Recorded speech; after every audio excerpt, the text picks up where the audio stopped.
meetings. First, a workshop on policies related to both employee and student protocols as a result of COVID-19, and our virtual board meeting, which will begin at 5 p.m. Both meetings will be conducted using Google Meet technology for board members and staff who are participating live.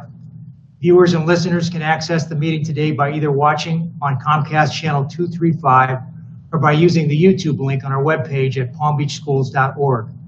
We also offer a listening-only option, which the public can access by calling 561-357-5900 or toll-free at 1-866-930-7015.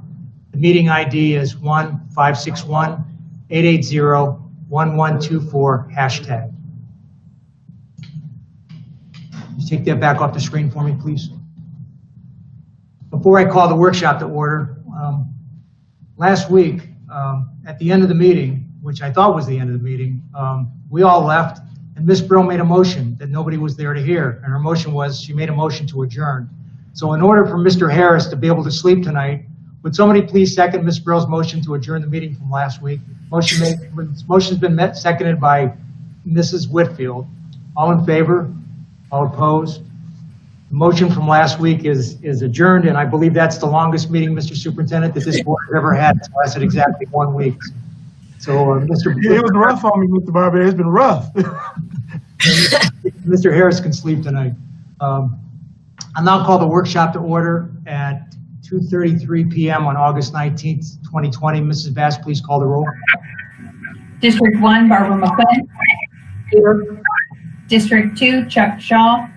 Absent. District 3, Karen Brill. Here. District 4, Erica Whitfield. Here. District 5, Frank Barbieri. Here. District 6, Marcia Andrews. Here. District 7, Deborah Robinson. Here. Okay, also joining us at the dais is Superintendent Dr. Donald Fenoy, General Counsel Julie Enrico, Inspector General Teresa Michael, and Board Clerk Carol Bass. Because Mr. Shaw is absent today and is the Vice Chair, if we could have a motion for someone to step in and act as Vice Chair today, in case I get kicked out of the meeting, somebody will have to take over. Ms. Brill? I move that Dr. Robinson serve as Vice Chair for this meeting today. Seconded by Ms. McQuinn. Dr. Robinson, you okay with that? All in favor? Opposed? Motion carries. So Dr. Robinson will be serving as acting as Vice Chair for this meeting today. Senior staff members will join us periodically as directed by the superintendent. This meeting is being transcribed by a closed captioner, so remember to speak at a reasonable pace. A quick review of our meeting protocol. Remember, if you are not speaking, your microphone should be muted. Don't anybody take offense to this, but if you don't mute your microphone, I've asked Ms. Bass to turn it off so that we don't get the feedback. So if all of a sudden you see your microphone go off, don't get angry with Mrs. Bass. You can complain about me because I'm the one that told her to do it. If you need to step away from the meeting for a moment, please turn off your camera. For the public's information, when a board member's camera is off, the board member is still present at the meeting. You can still hear and see what's happening. At this time, Dr. Fenoy, the workshop is all yours. Yes, sir, Mr. Barber. At this time, I'll bring forward Policy 3.82 workshop. Dr. LaCava Gonzalo and his team will be presenting. Great, thank you. I just first want to thank Vicki and the team that's been working very hard at this policy, and I know that there's been constant changes. And I'm just going to turn it over to Vicki so we can just get to Policy 3.82 and we can get to it. So thank you very much. Good afternoon, board members. We're going to present to you Policy 3.82. Let me present my screen.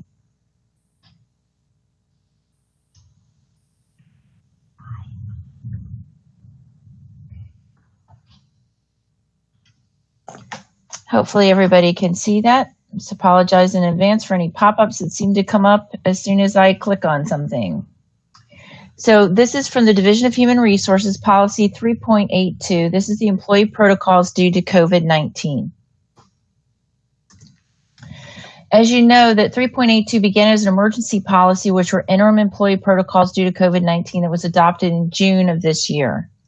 This policy really is just tightening up those provisions of the interim policy, the emergency policy, and making them permanent.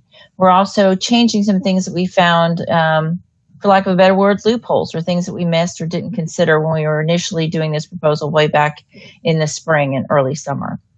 So one of the policy changes to this that you'll notice is we're moving interim from the title, and the purpose has been expanded to include the intent to comply with local, state, and federal guidelines. In paragraph 2, the reporting requirements, in 2B, we extended to include all of the forms. There were initially only one leave form contemplated, and now we include all other forms of leave that could be taken, such as FMLA and the Extended Federal Family Medical Act under the CARES Act, and also CARES Act leave for those people who may have come in contact with the virus. The bulk of the changes were in the district safety guidelines. And included in these guidelines were requirements to comply with reasonable directives relative to common areas and shared spaces. And this is for those individuals who may be concerned about how we're going to have employees enter and exit facilities. And in school sites, there may be halls where if you want to go east-west, you have to go in this hall. If you're going west-east, you have to go in another. So that's why we added that guideline. We also added with the abiding social distancing of 6 feet. We expanded that definition, or actually gave an exception. So if it's not possible to keep the 6 feet, that is permissible if it's concurrent with your job function. This was added mostly for ESE students, for those students with medical needs, such as students who need diapering or have feeding tubes. They obviously have to be within 6 feet of those students. For the staggering breaks and lunch times, we added also reporting and exiting times. With the cases that we did see coming into the district, we noticed that a lot of those were being transmitted, or people were being exposed to people who had the virus at the time clock. So we want supervisors to stagger those entering and exiting times to avoid congregating. And speaking of that, in paragraph 4, we've added, we changed it from having no more than 10 people congregating in a space to avoid congregating when unnecessary. Then in 6, we also added that people had to, obviously they're washing their hands, but also to disinfect common work surfaces after use. We did have using that they would disinfect items after their shift rather than after use. And it was every item. Now it's just common items and after each use.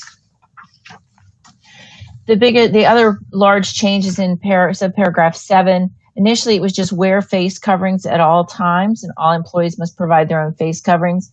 This definition has been expanded by a great deal.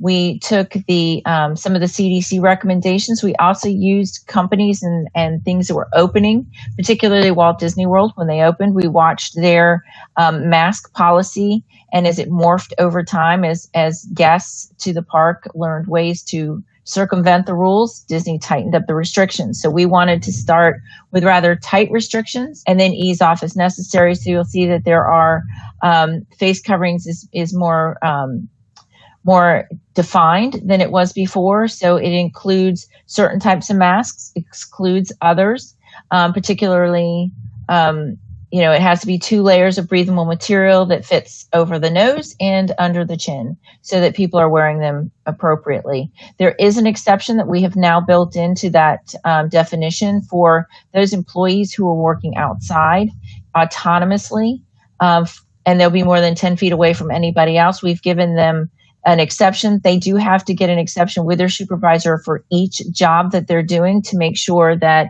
they may not know that other employees are going to be working with them, or may not know that other employees may be working with them. So they'll need to know before they go out on these jobs that, yes, they can have an exception for this particular function. We've added that employees are encouraged to clean their workstations daily, and that employees may be required to submit to daily health screens, including temperature checks, symptom questionnaires, or travel questionnaires. And as a result of these screenings, employees may be directed not to report to work. We've reorganized a lot of the policy, as you'll see in the policy where things have been stricken, you're most likely going to find them in other places, because we found that the way the policy was initially worded, and we worked with a committee, and I'm sorry I didn't thank all the members of the committee and the people who've worked really hard to get this policy up and running, and I do appreciate all their hard work.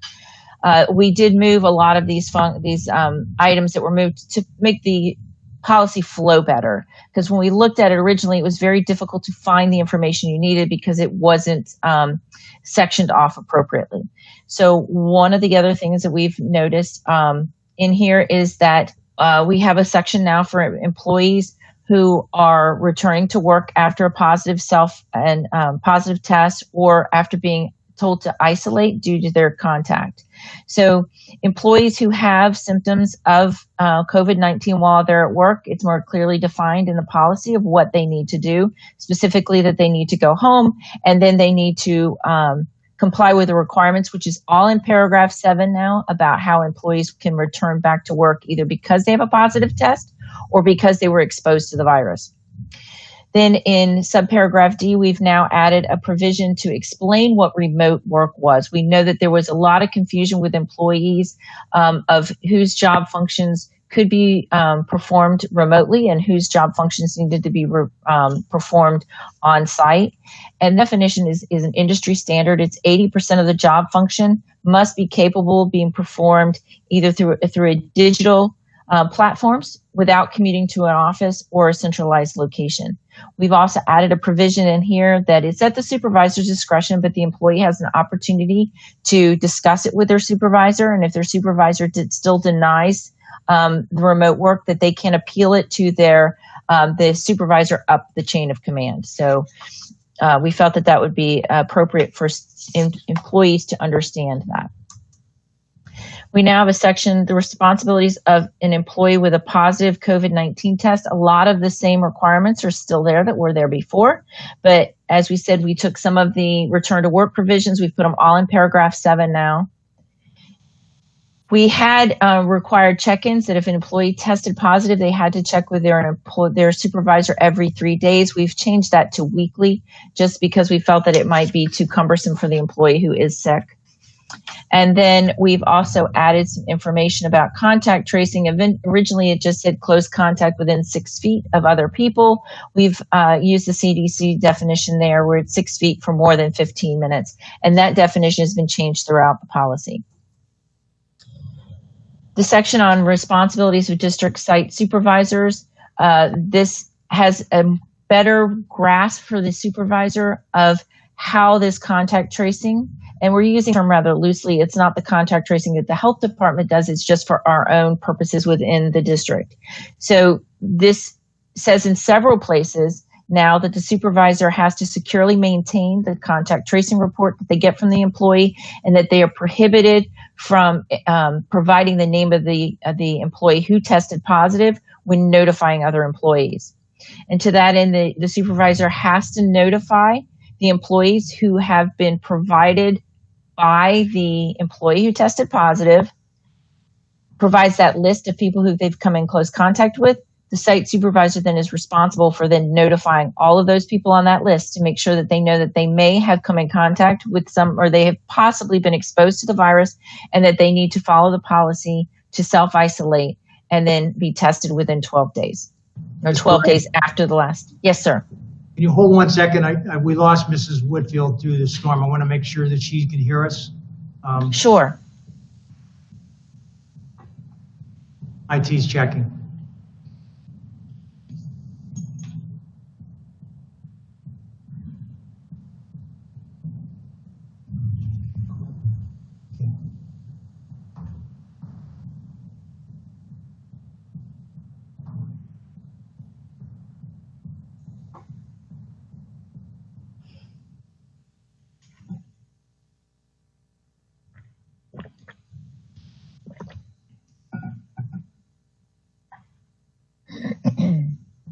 She showed up as private call.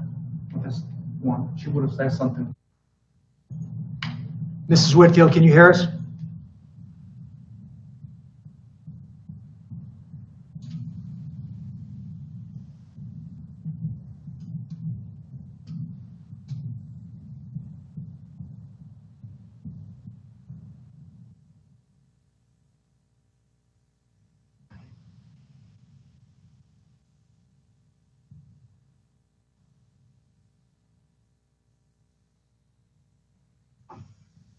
Ms. Whitfield, we see you're back. Can you hear us?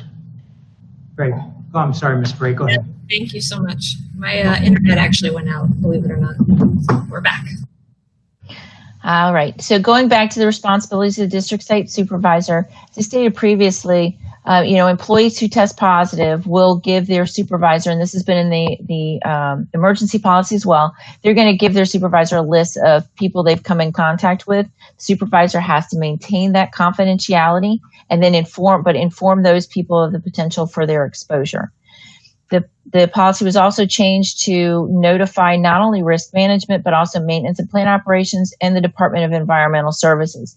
And between MNPO and Environmental Services, will determine what type of cleaning needs to be done for the work site location of the employee that was infected. And we also added information here that it had been previously that risk management would investigate work comp eligibility.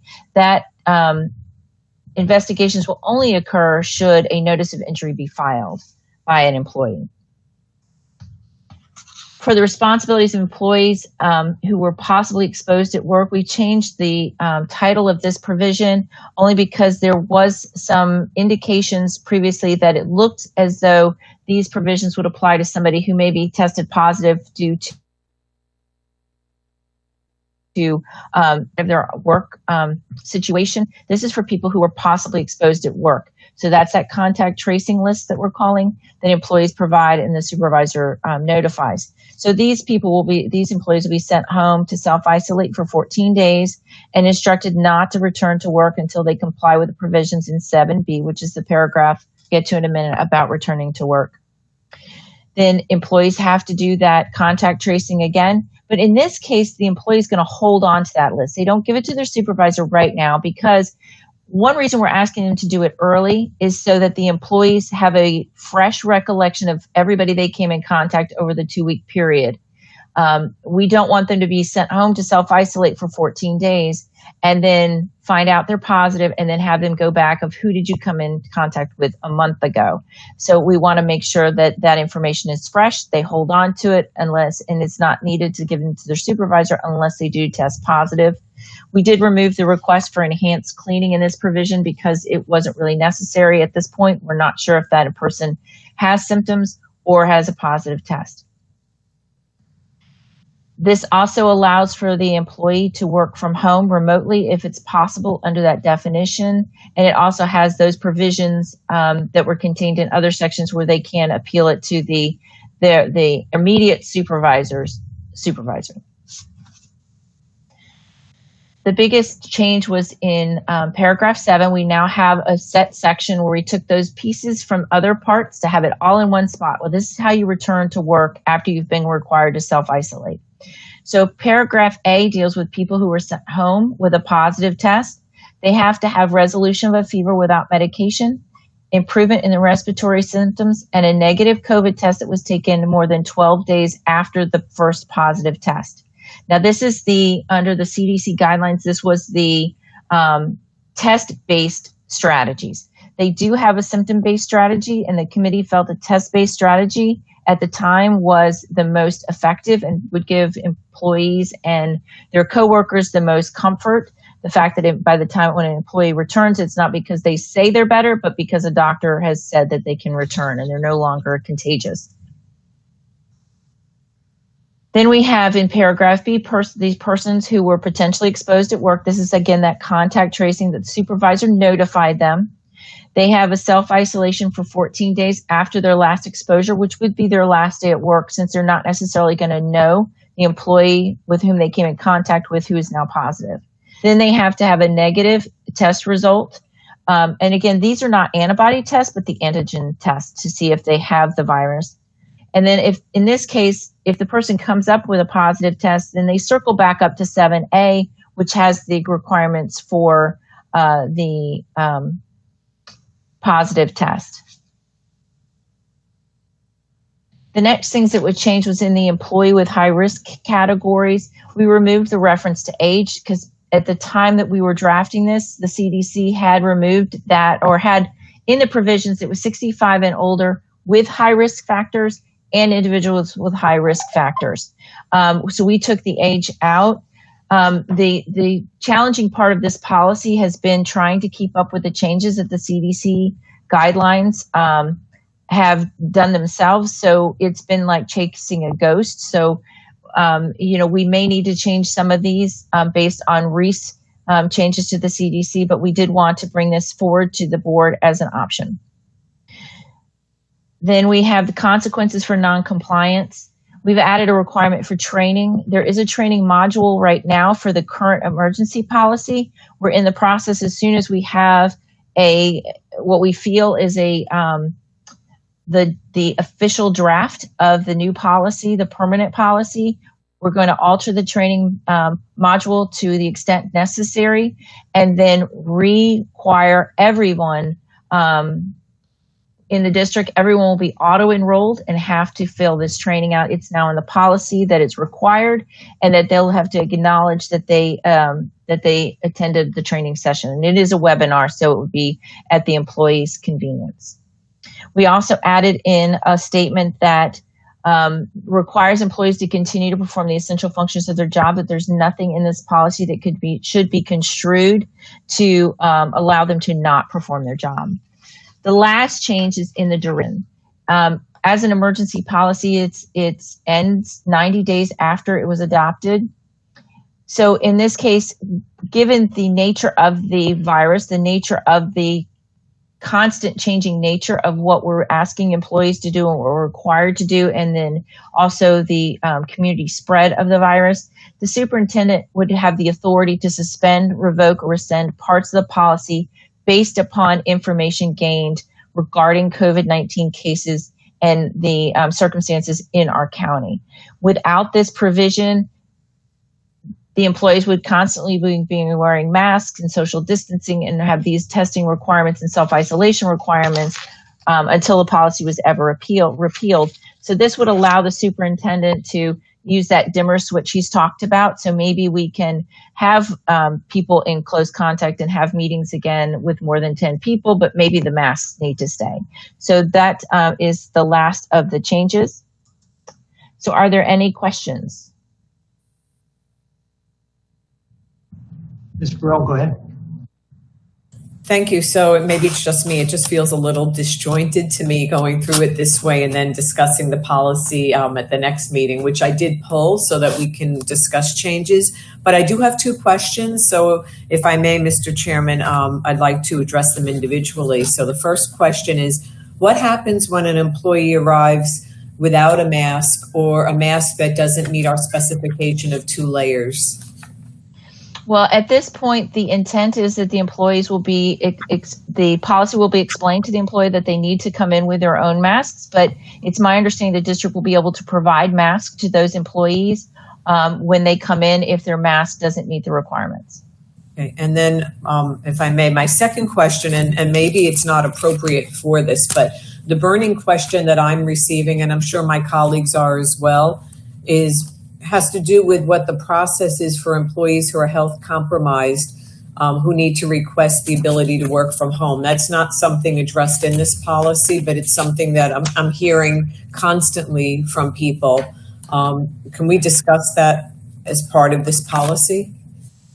Well, it is addressed to some extent within the policy. That there are varying forms that individuals can fill out. There is several different avenues they can take. The first one that I would recommend to an employee in that situation is to talk to their supervisor. Is it possible for them to perform remotely? Can they do that remote work? The policy also talks about shifting work locations, job assignments, start and end times for employees if that is possible, so that maybe if it's an HVAC technician who has these conditions or concerns, maybe the maintenance department can speak with them about, okay, we're going to send you on this job, but you're going to be there by yourself. You're going to be there an hour before anybody else does, just so that we can lower their exposure to people. The second option, if that is not available, there is the Family Medical Leave Act, which provides up to 12 weeks for serious medical conditions or caring for somebody with a serious medical condition. That's something they would need to discuss with their primary care physician. There's also the possibility of disability type accommodations under the ADA, which are dealt with in a separate policy. And may I have a follow-up to that, Mr. Barbieri? So just for clarification, if a teacher is health compromised, they should go to their principal, and the principal will have the authority to allow them to continue with distance learning? At this time, yes, because we're all in distance learning. That may change when we get into a different phase and it's a hybrid model, depending upon how we're actually going to implement that. That may change. So again, as a follow-up, if I may, that's wherein lies the problem, because we are on distance learning, but we have people whose futures, whose careers are vested in teaching, who know that they do not have the ability to come back. So they have to wait until we go into opening up brick and mortar before they have a decision from their principal. Is that what you're saying? We're working with CTA, because this is my other hat. We're working with CTA right now on what will that MOU look like. The MOU we have in place right now is for pure distance learning. There'll be another MOU that's going to come up hopefully relatively quickly that will deal with the hybrid model. And then once it's full brick and mortar, we revert back to the contractual obligations under the collective bargaining agreements. Any other questions? I think the General Counsel had something.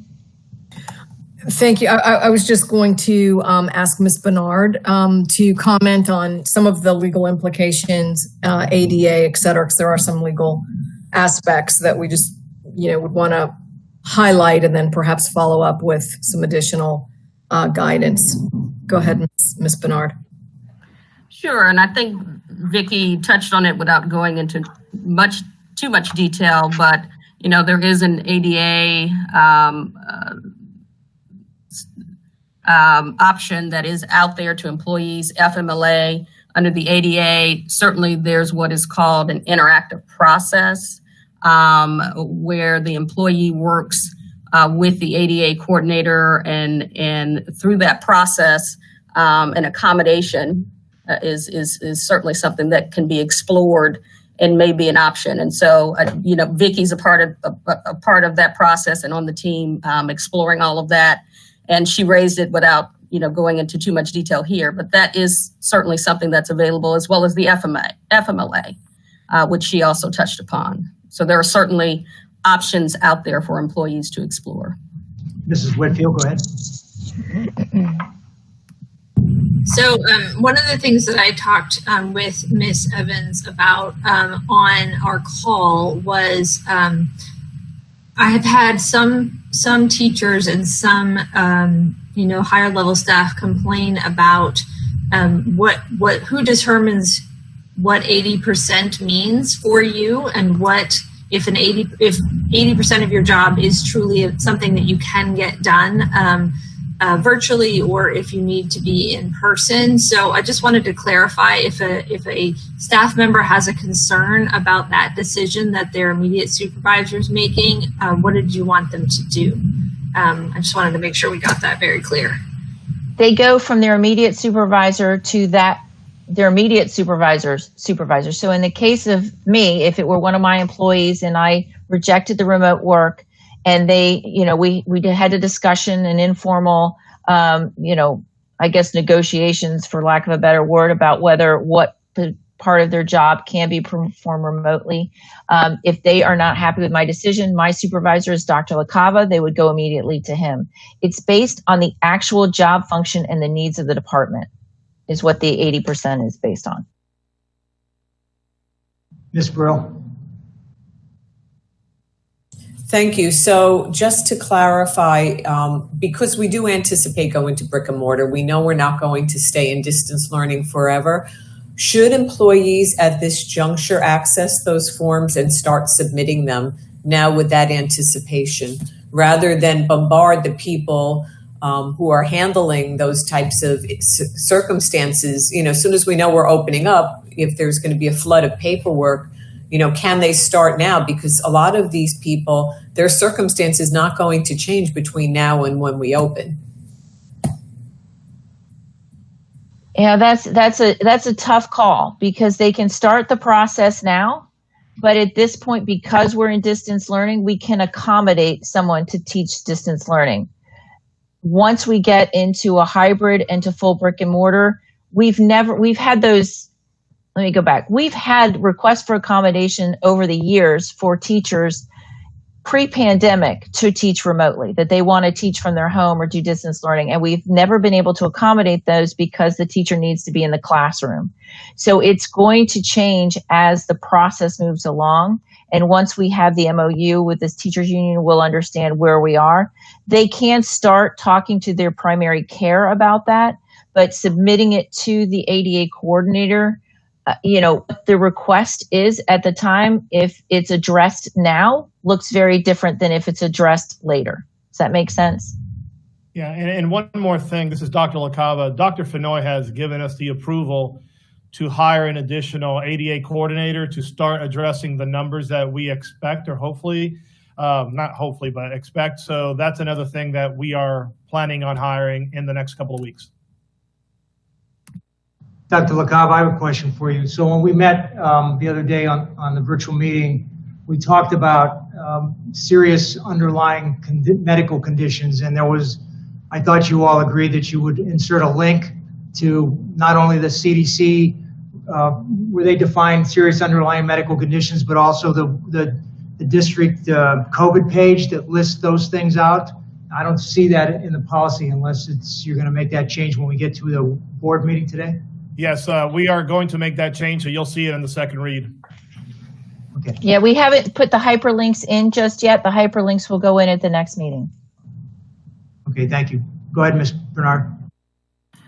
I was just going to add that, there is some difficulty in preemptively making some sort of accommodation request, because when you're engaged in the interactive process, you're looking at the medical condition at the time. And with everything being so fluid and ever changing, if you're talking about something that's 3 months out, you may not get the specific underlying condition that needs to be addressed. So that's a nuance. That's just something to think about, but that is the risk in preemptively making a request. Go ahead, Dr. Robinson. Thank you. I actually have a number of changes I want to propose for this policy. And so I know we're in workshop. I was thinking that maybe we could discuss the issues at hand, and since we have this time dedicated, and then during the board meeting, it should be more simple. If that's okay. So I want to start with under district safety guidelines. And I have to say, I want to thank Ms. Evans-Perret, because we spent, I think, we had 2 meetings talking about this policy. And I don't think of the things that I'm going to bring up, I don't think any of them gave her heartburn. So we'll see if she's changed her mind since then. The other thing I want to say, too, is that as Ms. Evans-Perret mentioned, because of all the changing in medical knowledge, I'm hoping that as we look through these policies again, that we, when appropriate, make reference to another document that would be our evolving protocols relative to COVID-19, that I would expect to have references in them. But then that way we don't have to come back and keep changing the policy, for example, right? So that's just that editorial comment. So under district safety guidelines, first, I think we need to have statements in the employee protocol similar to that of the students that basically says to stay home if you're sick, right? We expect you to stay home if you're sick, and we expect you to self-screen. So both of those things were in the student policy, but I didn't see them carry over here. And then when we get down to line 37, I think it is, and it says avoid congregating when unnecessary, I would suggest that we change it to avoid congregating to the greatest extent possible. And I'll just give you all my stuff and then we can discuss if anybody wants. So line 41, it says wash their hands. I would like to insert or use hand sanitizer. And it says often. I've read recommendations that said every hour and a half or every 2 hours. I would hope that we would set an expectation in terms of the timing. I can't give you the reference for those times right now. I think maybe if we leave often in here, it should be specified in the expectation or protocols that will be written. But for now, I would say wash their hands or use hand sanitizer every 2 hours. And then moving over to line, I think this is 47. So it says mask made of at least 2 layers, but WHO and Harvard and somebody else refers to 3-layer mask. And so I think I would like to pause to see why we have 2-layer mask here. Again, we stole this from Disney, quite honestly. So they had the 2-layer mask, and that's what we used as the definition. We also got from them the exclusions so that people couldn't come in with masks with holes in them. We're open to those, and I want to thank Dr. Robinson for providing me with a lot of medical information that's, certainly out my swim lane, and it's been very helpful to look at it and understand it. So we did the 2-layer mask. I believe at some point there was something from the CDC that had the 2 layers as well. But again, if the board, it's the will of the board, if they prefer 3 layers, that's fine. Ms. Brill. I just wanted to take a moment to interject to Dr. Robinson, if you don't mind, once you're done with this section at 57, allow me to put in a change in that section if you don't cover it, so that it will flow better as we keep talking. I'm fine. Go right ahead. Well, you might actually have the same one. I'm a few lines before you, further down, but at line 52, where at the end of the line it says, please note, before that I'd like to insert the line saying, if an employee does not report to work with an appropriate face covering, one will be provided to them.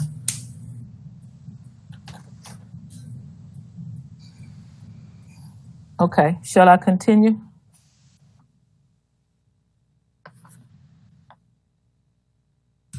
Mr. Barbieri. We can't hear you. You're muted. Are you, Ms. Whitfield, are you in the same place as Dr. Robinson on that paragraph that you want to go ahead? I actually got my my box of masks because I was concerned if we put 2 layers or 3 layers or however many layers that it needs to be written on a box so people know what they're buying. But my box says level 2, which I don't know, they just look like medical masks to me. So I feel like maybe we should, I don't know, be more clear within that about what people should be bringing. And then I did actually have one piece that I wanted to add into this section that Dr. Robinson's talking about. I feel like we should put some expectations for how often people should wash their masks, which I would defer to people explaining to me what is best. But I wanted, especially for the students, I don't want them to, go weeks and weeks without washing their masks if they're needed to be washed. General Counsel. I was only going to suggest, and it's certainly, the will and the discretion of the board, that best practices kinds of things would be perhaps put in some kind of instructional information, that the policy would really be about those kinds of things that are important for people to be on notice of, and that would have consequences that would actually impact their their job or their classroom attendance, or et cetera. So I'm just trying to make a distinction between some of the best practices and ideas and the actual requirements that we should ingrain in policy. All of it's really important, and I don't want to chill any kind of conversation, but I was just trying to make a distinction. Thank you. Ms. Brew, you in the same place? I am, and so I just went and grabbed my box of masks, and my box of masks says it's a 3-layer flat mask. So maybe the wording should be that, preferably 3-layer, but no less than 2-layer, if that's acceptable. Mrs. Whitfield? I feel like people are going to argue with us, so we need to be clear about what it is we want. I just was imagining if you put 2 layers of anything, is that acceptable? And I don't know the answer to that. I'm just I just want to clear this up before we get to the problems that we're going to have. Ms. McQuinn? My concern is how, I guess I would go back to Ms. Rico's comment about best practices, because I don't see any way for a teacher when the kids are coming in school that we see how many, we've already got the 2 layers. I just don't know how this is enforceable. Dr. Robinson?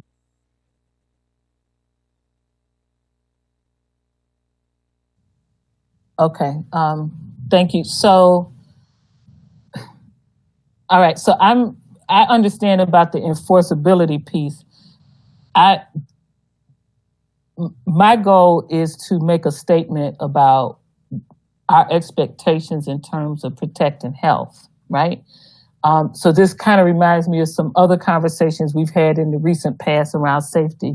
I think that we need to state what we expect, but I'm not interested in adding this to the list of things to be policed, right? So, yeah. So, and it's 3 layers. When we get to it, we will vote on making the change, but by that time I will have the most recent WHO update, which actually apparently clearly says 3 layers. But I haven't found the original study yet, so I'm digging into that. So can we move to the next section yet? Let me just ask one question. Dr. Fenoy, we bought 3 million masks. Did we buy 2-layer masks or three-layer masks? If we're going to be handing them out to kids and we have a policy that says 3 layers, then... Right. Yeah, we bought a variety of masks. We bought everything from N95s to clear shields and cloth masks that have multiple layers in them.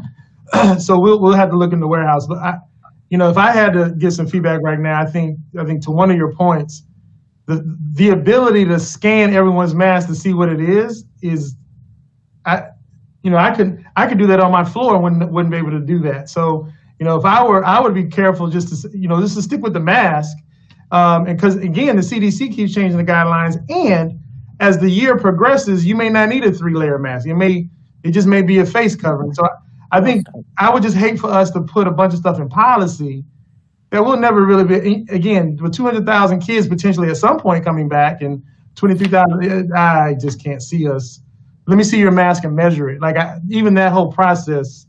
So I kind of agree with, I think I heard Dr. Robinson and others say, the procedure manual that will coincide with this, we can speak to that. And then we also, and we have another discussion later on, I think Mr. Barberi is bringing on, where I could take these things back to these committees of medical professionals to give us the best thinking at that time.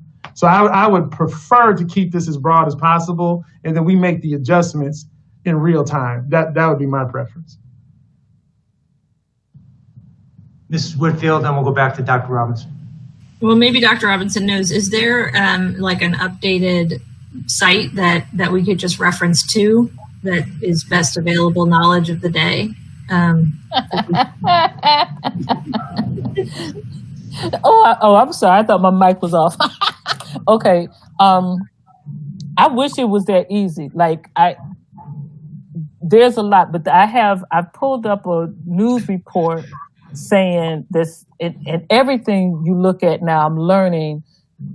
When I'm making my notes on my references is to put the date on it. So there's an article dated August 11th that says, WHO says fabric masks need 3 layers to best curb coronavirus spread.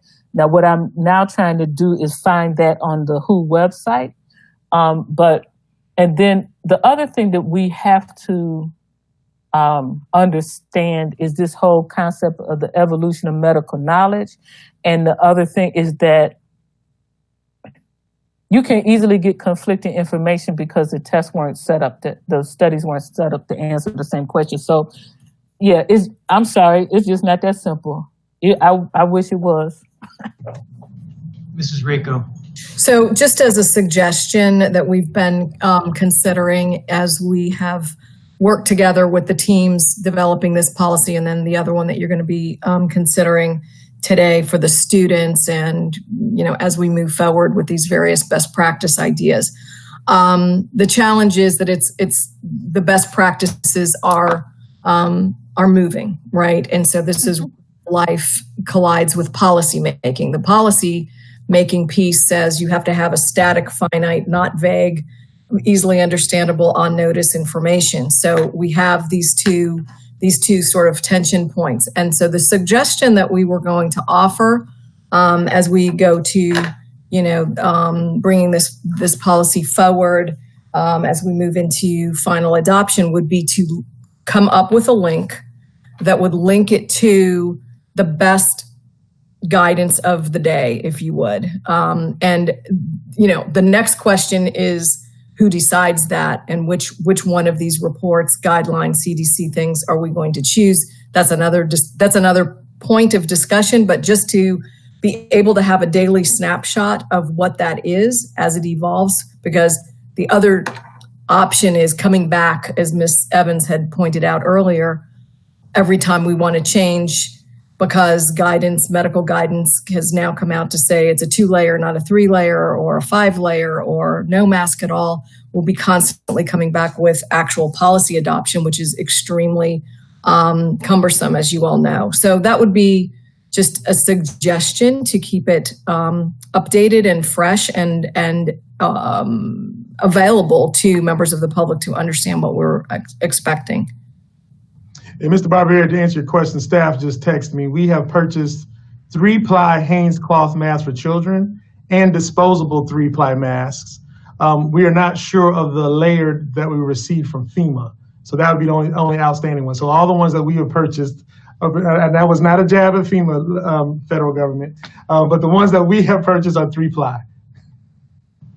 Thank you, Dr. Fenoy. Go ahead, Dr. Robinson. Thank you. So I would just ask that somebody comes up with the name for whatever this document will be called by the time we get to the board item where we're actually going to make changes to this, to these policies, so we make reference to it, whatever the happy name will be. Okay, so moving on. So after line 57, I think we need to add that supervisors must keep a log of the exemptions that they granted. And then, let's see. This is after line 70. Okay. So this is the employee who has symptoms during the workday. They'll be sent home immediately. Okay, so we should have, actually, line 69, after immediately, we should say something like the employee should be encouraged to be tested, self-quarantine until the test comes back negative, and to provide that negative result upon return to work. Some such language. And then, let's see. Okay, so now. Dr. Robinson, hold on a second. Yes. 1 second for me. Mm-hmm. Mr. Superintendent, I assume staff is taking these notes down so that when we get to the meeting at 5 o'clock, we're not going to have to read all these again. Somebody's is actually, I see Vicky's writing and looks like Dr. LaCava's writing. So. Yes, sir. Yeah, they're taking the notes. This was planned to get your feedback today, so we're ready. Okay, great. Go ahead, Dr. Robinson. Give them some more to write. Yeah, I've got more. So, this applies to section 4C, 5B, and 6B. So this is all about, when we're listing who you've been in contact with. So this is when somebody tests positive and they're going to tell you who they've been around for, and so we can hand that information over to the true contact tracers, right? So the way it's currently written, it does not appreciate the fact that you can be in an enclosed space, but 6 feet apart over a period of time and still be at some degree of risk. Obviously not as much risk as if you were 3 feet apart for that period of time, but still some risk. And so my request is that in each of those sections that we add further, the employee must provide a listing of work-related circumstances where the employee was inside an enclosed space with others within the past 2 weeks. And maybe I need to put a timeline, maybe for more than 15 minutes, but I'm making that up. That's not based in 15 minutes here is not based on science.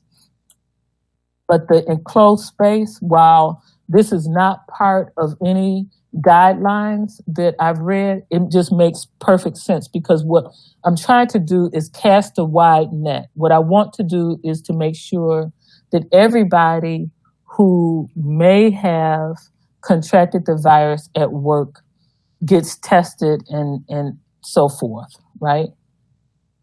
So I'm imagining that is causes somebody to itch. So, Ms. Bray?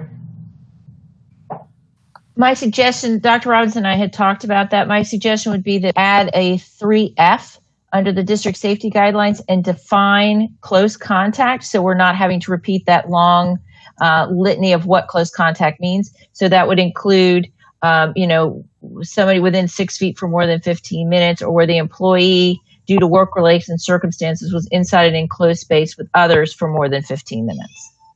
So it's all in one spot in 3F. Mrs. Whitfield?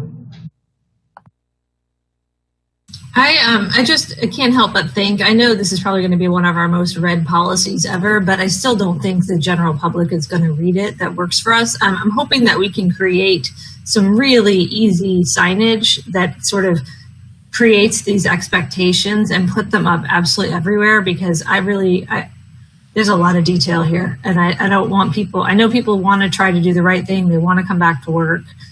So we just need to really be clear about what the right thing is and make it so obvious for them. Ms. Ms. Whitfield and the rest of the board, we have a translated document that we will be working on, finalizing on Thursday based on the feedback from today. So all of that in the signage, all of that has been in the works, and we received guidance yesterday morning. Was it yesterday morning or today? I don't know what day it is. I think it was yesterday morning from Tallahassee. So we have to adjust everything based on the guidance that we just received.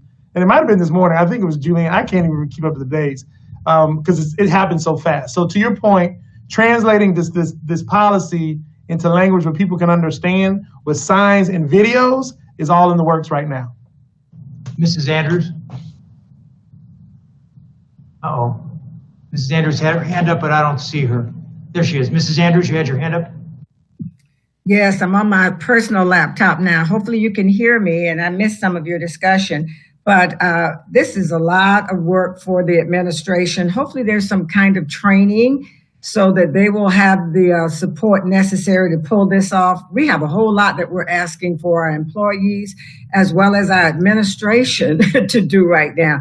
And when I saw this supervisor, when you're in a large high school, that's not the principal. That could be maybe the assistant principal. It could be whoever the leader designates. And so when we talk about all the things that we really want them to do and monitor, plus all the work that they truly have to do, I'm hoping that there's going to be some support for them as well as some training protocols for them so that the people who they're actually interfacing with, many of them who have been infected or may have to quarantine because of all kinds of issues, that everybody feels comfortable that they know what they're doing. So have we thought about that piece of this?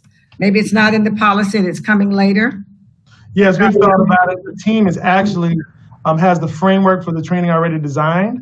Again, we're just waiting to get this feedback from the board to finalize that. So we have the actors in play, they've got the scripts ready and all the pieces. So all that training has been designed. We're just waiting for these final tweaks to make sure that we get it correct. And just to follow up, Mr. Barbieri, I think there was one page, it says, if an employee tests positive, must take an appropriate leave. What would the leave be? Would people know what the appropriate leave would be here since it's kind of vague in this policy? Will people know that? If I may, in the reporting section, we have the, in 2B, we have the different forms of leave. We also have a leave department and an HR call center. It can certainly help employees walk through that process and do on a daily basis now. Okay, that's good. And my last one, Mr. Barberi, since I was out, that I just know that there should be some kind of mental health support component to this. I know we're just trying, but people are going to be working with their school center. They're going to be in real sensitive situations as it relates to having maybe contracted the virus or been exposed. So is there going to be a mental health component or something with EAP that's going to be laid out for folks that may be working with their school center, but may need some additional support, not just their private physician, but some additional support. So is that somewhere in here, or how does that work? Well, the EAP process is owned by a different department than Human Resources. I did reach out to them. I know that you brought that up when we walked you through the policy, and I brought that up to them. They realize that they need to do better communication or more communication out to the employees of the EAP services are available to employees now. I don't know if we've had an increase in EAP over this time of usage of EAP or not, but I know that they're looking into those questions about mental health and what we are providing to our employees. And if I can add, we have seen a significant increase in use of EAP over the course of this COVID outbreak. And so that team will continue, in terms of all the resources that'll be available to our employees, we will re-advertise those things. But it's had a significant increase over the course since March. Ms. Perea, in follow-up to Mrs. Andrews' question, in paragraph 2B, since it is confusing with all those different form numbers with no titles on them, can we put some reference there to the leave office or phone number so that some of the employees are going to have no clue which kind of leave they're supposed to be filing for? So rather than just say that, complete one or more of the following forms, there should be something there that helps them figure out which form it is. With that, a phone call to the leave office or something. So can we put something there? Yes, we can add that. Go ahead, Dr. I did have one question for Dr. Robinson in talking about the close contact. I did notice, and someone pointed it out to me, that we're asking for employees to give a list of every coworker. Should we add students to that as well? Thank you. Yes, and actually, in our conversation, I added students somewhere, but maybe I missed a spot. And so, yeah, and I do like your idea about redefining the close contact, but I just want to make note that the part that I'm talking about, the enclosed space, is not part of the CDC or anybody else's definition of close contacts. I just want to be clear about that because I don't want to mislead. So then, okay. Ms. McQuinn, you have a question? Microphone, ma'am.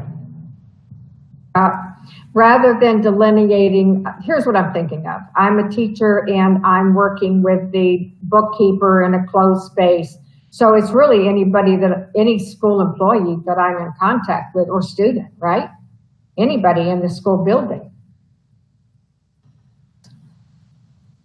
So the way I envision this is inside the room, right? So yeah. So if you and I are working and we're both in the media center, but we're 10 feet apart, but we've been in the media center all day and I test positive, then I should list you. Now that does not mean that we should quarantine you. No. Okay, but we should list you and then hand that over to the health department who's going to do the official contact tracing, right? So, and then let them sort that. But, I just, like I said, I think it's better to cast the net wide than narrow when you're talking about potential health consequences. And so I'm sorry. Go ahead, Dr. Robinson, finish what you were saying. So, but in terms of how complicated this can be for staff, the part that I'm talking about now was basically I test positive, somebody hands me a piece of paper and says, list everybody that fits this criteria that you've been around, right? And so it's not like we need to have all staff understand, all these rules, but it's just on that, what happens if I test positive. So. Dr. Maris Smith has a form that she's working on that may go through the forms committee that would become something that all supervisors would be able to download and print out.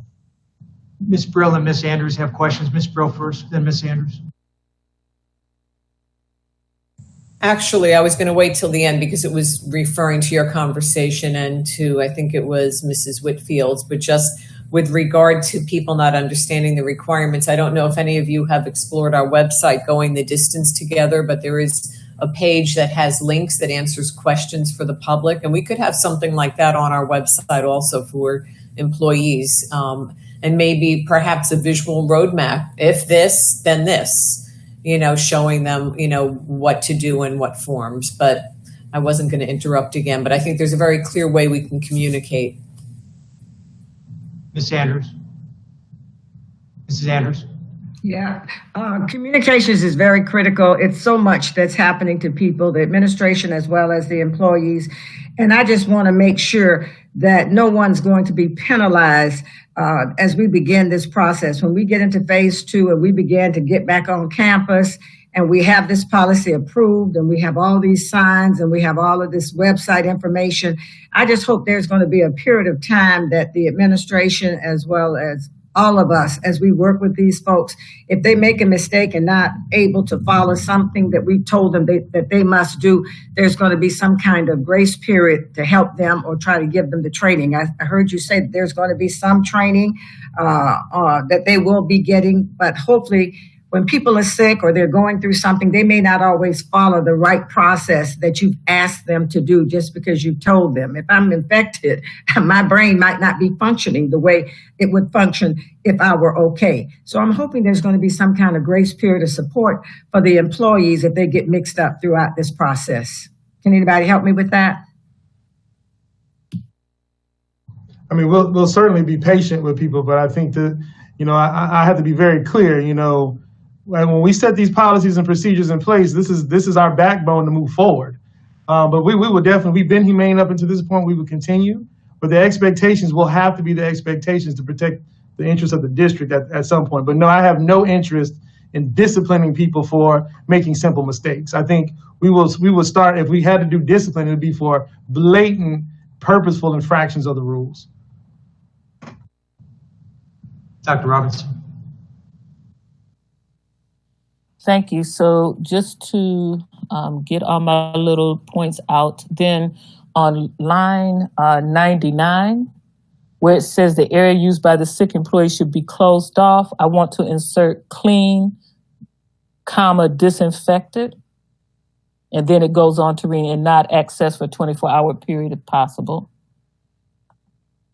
In line 132, the employee must document every coworker. That's where I saw already to insert and student, whom they've been in close contact, so on and so forth. Then when we go over to the return to work after self-isolation, so what we have written here is not completely in alignment with the recommendations that are 3 days old, I think. And I don't know, based on our conversation, I'm kind of torn about whether or not it belongs in the policy or in the whatever the best practices guideline will be. But I'm kind of leaning to both. But let me just tell you what they are anyway. So the current guidelines are resolution of fever without use of fever-reducing medicines for 24 hours. It used to be 3 days. So I would insert, based on today's knowledge, 24 hours. Then improvement in the respiratory symptoms. Let me see. For 10 days. Yeah, I think it's 10 days. I'm gonna double check that. And then, now the test, as Ms. Vicki Paray Evans mentioned, CDC is not currently including the test as part of their return to work criteria. I'm kind of leaning towards continuing the test being included as reassurance. I mean, somebody sent me a study the other day of how afraid teachers are, right? And because there's some things that are obviously a lot of things that the knowledge is evolving, that I'm kind of leaning towards still including the test. I just want to make note, as she did, the tests are not currently part of CDC recommendations. And then in the next section for the person who was sent home after exposure, they changed the 14 days to 10 days of self-isolation after exposure. And then lastly, line 163, where the age 65 or older has been removed. I would like to keep that in there. I don't have real recent data on this, and maybe I can find it while we are talking. But age 65 and over was, at least in the past, listed as an independent risk factor, right? And again, I'm operating in this world that we call the abundance of caution. And so I would like to include employees who are 65 or older in that paragraph. And that's all my nitpicking on this policy. Ms. Correa, go ahead. I really would like guidance on the testing because, as Dr. Robinson said, it really is all over the place, because originally the CDC had 2 tests. You had to have 2 negative tests before you could come back. So the Harvard study for the School of Public Health has in there that they're still requiring 2 tests at least 24 hours apart. The guidance we got from DOE last night or early this morning is they just want that 10 days have passed since the onset of symptoms. There is no testing requirement. So our thought was, when we talked about it as committee, because as the committee started working on this, originally it was 2 tests, then it was 1 test, then it was no test. And that issue with the improvement in respiratory symptoms is that it's been at least 10 days, according to CDC guidelines at this very moment, at least 10 days have passed since symptoms first appeared and 24 hours since the last fever. That's for mild to moderate illness. It changes. There's a different criteria if you have severe to critical illness.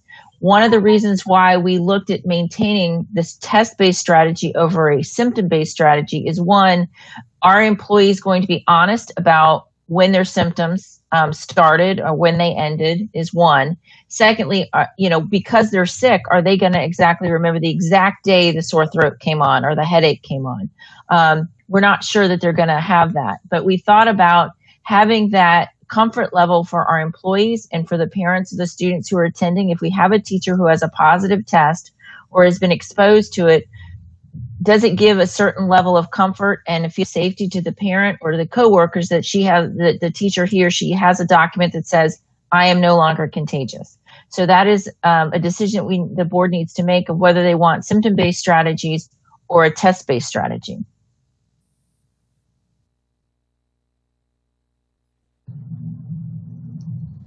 Well, the board doesn't appear to be making any decision on that one at the moment. Let me ask a question. Following up on Dr. Robinson, on line 137, wherever we added the name student, the reference to student, what line was that, Dr. Robinson? It's 132, sir. Okay, so but it would be in several other places as well. Okay, but we added student, but the employee may have been in contact with a parent. They may be in contact with some vendor that's not a coworker. So why didn't you say the employee must document every person with whom they've been in close contact with, rather than trying to define the different types of people that they might be in contact with? Mrs. McQuinn? Yeah, I had written a note because it was also in line 101, so it's everywhere. I had written that we change coworker or just a person. So I agree. Mrs. Rico? I just wanted to add, as we go through these changes, and because again, we are in development stage, I would like to let the board know that as to naming the students and how we treat that student identification information, we'll take a look at that and address any potential issues that we might need to work on between now and adoption. Thank you. Thank you. Mrs. Andrews? Yes, as I look at this, and I know that we've been looking at other districts as we put this policy together, and I thank Dr. Robinson for everything that she's doing for us, but these medical pieces are changing every single day. And I guess before we actually complete this policy, I just really hope that we're going to have someone that's going to kind of look at some of these things, because some of the things that we're putting in place now may be totally different, 5 days from now. And we still haven't heard from the medical experts too, that really are involved in this whole piece that we're dealing with. And so once we do a policy and approve it based on what we're thinking that we should be doing, based on what's out here for today that's fluid tomorrow, we need to have some backup here. So I don't know if anyone has discussed that or thought about that. Yes, we have. So we will, obviously I have members of the Health Advisory Committee and then other medical professionals that I'm talking with. I'm actually in another process. I saw some of the board discussion item for our next meeting. I think we can really talk about it there as well, but I am actively seeking to try to make sure that we have medical professionals to give us the appropriate guidance. But I am very interested in the next conversation that we're going to have the next meeting, how we can formalize that for the board. Dr. Robinson, going back to the question that Ms. Prey asked, symptom-based or test-based, what is your opinion on that? I actually think that we should have both. Actually, the Harvard School of Public Health report that was published in June, so again, we need to know the dates on everything. They said for a person who had symptoms, they should stay home until 3 days after the symptoms have been gone. The CDC recommendation is now 24 hours of no fever. But then they said, and either A, 10 days since the symptoms first appeared, or 2 negative tests. So I think that either or is good. And then it's for the person who tested positive but did not have symptoms, they said 10 days since the positive test result. CDC's latest recommendations agree with that, or 2 negative test results. So I like the way that the Harvard School of Public Health wrote it. So it's using both. It has options for the person who tested positive and had symptoms. All right, Ms. Bray, you got that. For the purposes of the conversation, conversations that I've had with the health department in the state, typically is what Dr. Robinson I'll hear 10 days of no symptoms and they should be able to turn back to work. Like that's typically the language we're hearing from everyone else. And the 2 tests will then allow a person actually to come back sooner. So I think that is because in some cases, if people don't want to sit out, if I can get these 2 tests, I can be back at work in 5 days. And so that's kind of the guidance that I've been given. And so I just wanted to share that with the board. Okay, Mrs. McQuinn. So I agree with when Dr. Robinson's first sentence, for those of you who are taking the notes, it was that or factor that I think is great. Got it? Does that make sense? Yep. Everybody okay with that? Yep. Everybody's shaking their head yes. Mrs. Whitfield? Thank you. And I apologize for disappearing again. I've lost all power and my internet on my phone, even my cell service seems to be going in and out. So I'm here for right now. I'm very happy. I did want to ask, I know we're hiring a new person for going through all of these employee requests. but what is the current turnaround time on that? If somebody puts in a request and says, I can't come back to work because I'm immune compromised or whatever their reason is, how long does it usually take for us to be able to respond? I'm just curious, during that intermediate time, are they staying home awaiting the results? Are they coming to work waiting the results? And in that time, what are we doing as far as paying them? Okay, so the ADA process is interactive. So it really is going to depend. It can move very quickly or it can move very slowly depending upon the doctors that are involved and the employee on how willing and able they are to get the information to the ADA coordinator, to their doctor, and then the doctor responding back to the ADA coordinator, because this really is truly interactive. So it's going to depend on a person by person. They are technically required, if they are asked to return to work, they are to return to work. We move through the process as quickly as we humanly possibly can. And I don't have a set date because, again, it really depends on, we have some that just turn around within a week and some that turn around, it takes months and months and months just because of the willingness of the participants to actually come to an agreement. In the meantime, the employee is either at work or is taking a leave of absence. Okay, any more questions? One thing I wanted to share, and so we've been, Dr. LaCava and his team have been in Ms. Evans' parade. We've been researching this stuff like crazy. And so when you look at other districts, there are other large districts who are even giving employees the option to take a leave of absence for up to a year. And so there is no consistency across the state, is really what I'm trying to say to you. And so we have to decide what's going to be best for Palm Beach County, to be honest. Mrs. Andrews. And thank you. And I did ask Vicki the question just the other day, because I'm really concerned about the teachers. You know, in some districts, you have them actually protesting and not wanting to go to work.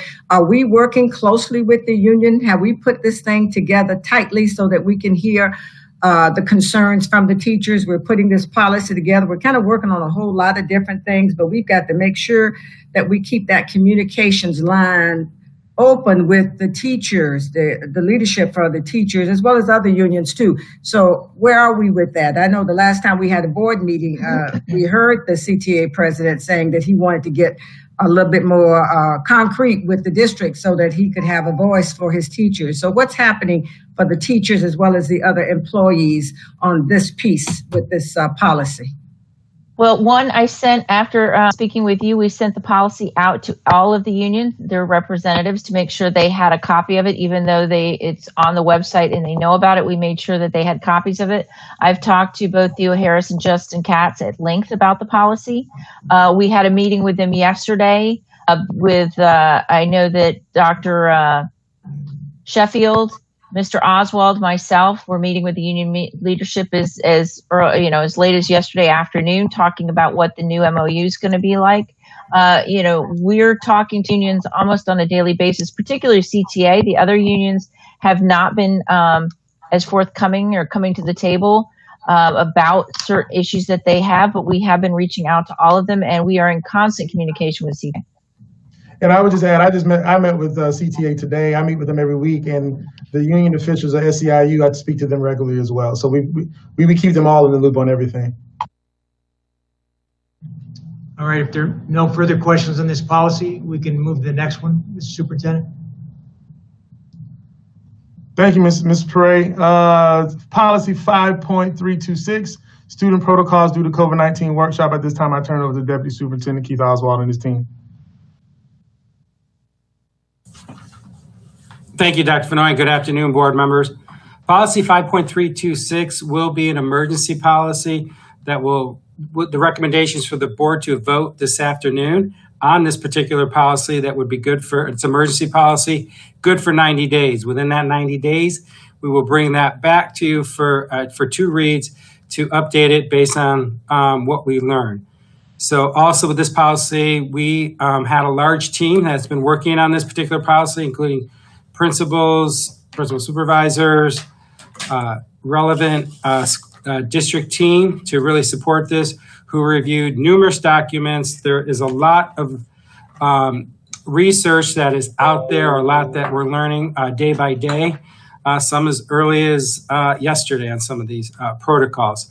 So this is really around how do we keep our students safe, but our entire community when it applies to COVID. So we're going to kind of go through each section. Since the board is voting on this today, we kind of want to break it out for the entire community to understand what we're asking of students to comply with, as well as the responsibilities of families, as well as school administration.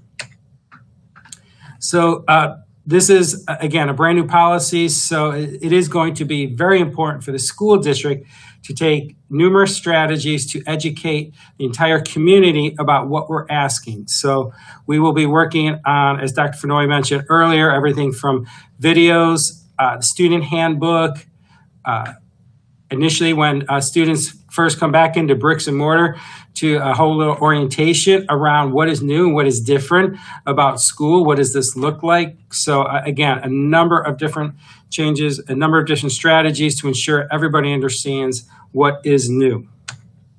Under district safety guidelines, there are a number of requirements for students that I kind of like to go through so that the entire community understands this particular component. So first section is really about that students should come to school if they're sick.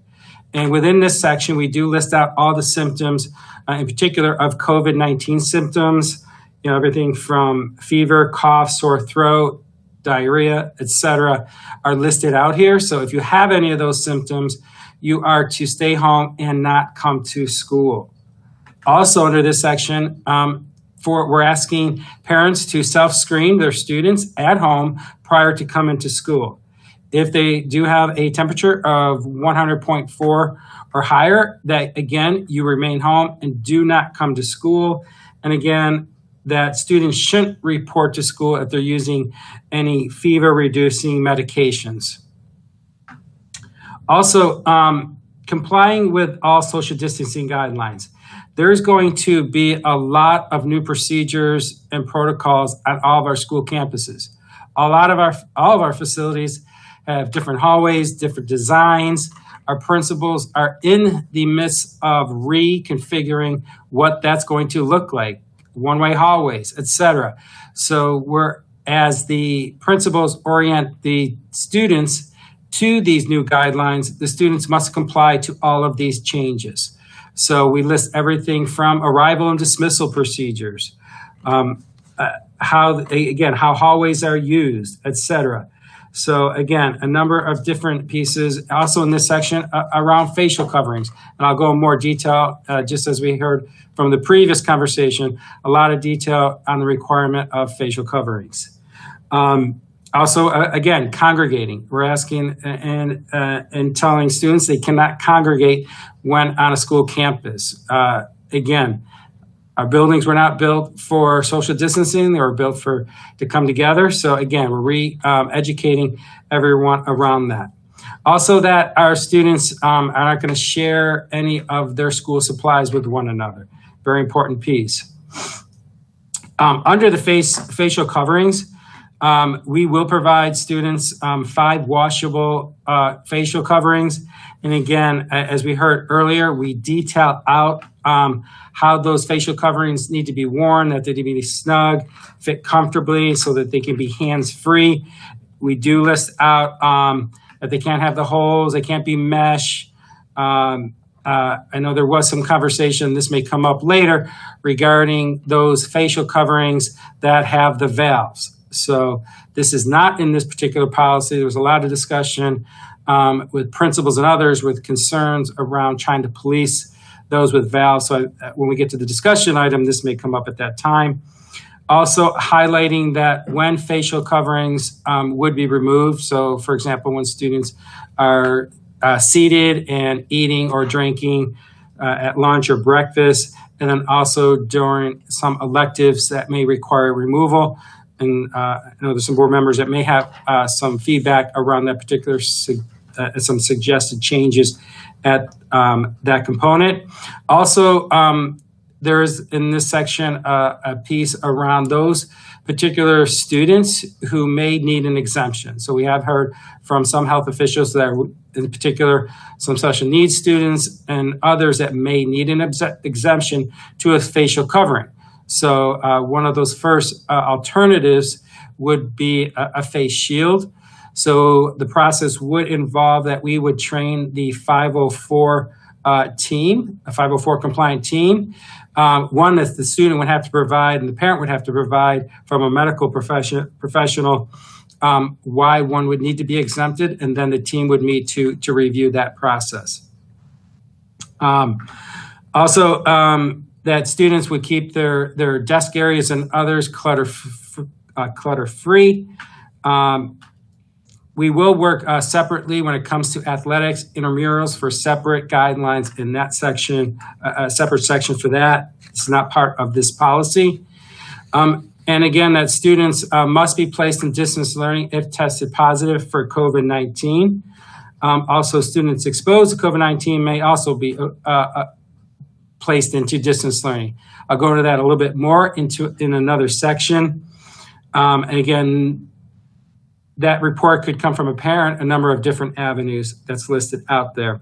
And the school administration, and again, under that particular section of the policy, the responsibility of the school principal and what they would do in that section. So under the responsibilities of students and families, if a student does test positive for COVID-19, a parent must self-report that no later than the following school day. And if that does happen, the school administrator will enroll that particular student in distance learning and obviously work with their supervisor, district staff on protocols to follow to have the affected areas cleaned. Also, a student who tests positive must provide a list of everybody that they have been in contact with for a similar to what we saw in the adult for our employees for more than 15 minutes within 6 feet. This list will be provided to the administration to use for contact tracing, and administration would then work to notify those affected of possible exposure.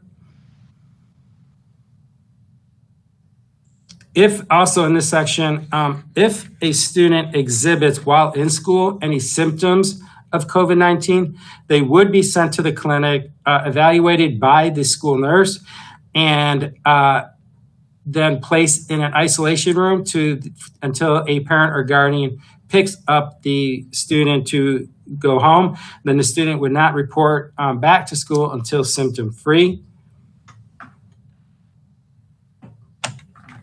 Under the responsibilities of the principals, so if a student tests positive for COVID-19, they're going to immediately know their school supervisor, as well as a number of different departments, including risk management, maintenance and plant operations, school support services, which is our medical person, the environmental and conservation services department, and communications. That will be an email distribution that we are working through a process. So the principal emails this, that will be monitored. And then again, they would request for sanitization in affected areas, and then also work with the local Department of Health and others regarding potential classroom closures, other students being sent home, or potentially even school closures if needed. Mr. Oswald, let me ask you a question on that slide. So I know it's somewhere in the policy and we'll see it later, but the principal's got to notify like 5 different departments, if I remember correctly. We just went to Jensen Beach High School. In that school, they had 7 different classrooms. It probably happened during the same day at different times of day. So if the principal or whoever the designee is has got to get on the phone and contact 5 different departments, get busy signals or tied up and wait for phone calls to come back, it doesn't make any sense to me. I told you that when we met to talk about this policy. The principal should be able to notify maybe the regional office, and the regional office takes care of all the notifications rather than putting that burden on the principal to contact all these different departments who may be not available when they call. And now they got to wait for callbacks. And now in the meantime, they have another infection somewhere else in the school site that they've got to start the contacts all over again to talk about the newest one. So can we streamline that somehow so that the principals aren't faced with having to make all those phone calls? There should be one. They notify somebody who takes over for them from that point forward. Yes, we will work on it. Yeah, I know this was expressed by other board members as well. So this would be a distribution email. So we wanted to list the departments out so that for transparency, everyone understands how everyone's working together on this. But they wouldn't necessarily like getting on the phone and calling every single department. This would be one email to alert of the issue. We could work on a process where that could be the site supervisor to alert the rest of the departments. One thing we might also want to consider now that we're talking about this out loud, and I agree with the board members, we need to streamline it. Maybe we create a dedicated email address that is managed by someone here. You know, we can think about that. I think there's a way we can get to that streamline. But if we had like a dedicated COVID-19 email address, that then, you know, I'm sure IT could figure out a way to get that to all the appropriate people. And then what I would do is, I think we should get a weekly update on this anyway as an executive team. So then we would be able, and then maybe reports to the regions. I think there's a way for us to figure that out, Mr. Barbieri and the rest of the board. And Mr. Paul Strauss is working on that process, Dr. Fenoy, now, an email distribution list. Ms. McQuinn had her hand up. Ms. McQuinn. No, I wanted, yes, I had addressed the same thing when staff went over the policy. And they assured me that there would, I'm going to say principal or designee, but it would be like, here's the COVID notification, and it goes out to whoever it's supposed to go out to. It's because I initially suggested the region, but this notifies the region at the same time as everybody else. So there's not one person waiting, one department waiting on the next to take action. Mrs. Andrews. Thank you. And I've already spoken to Mr. Oswald about this.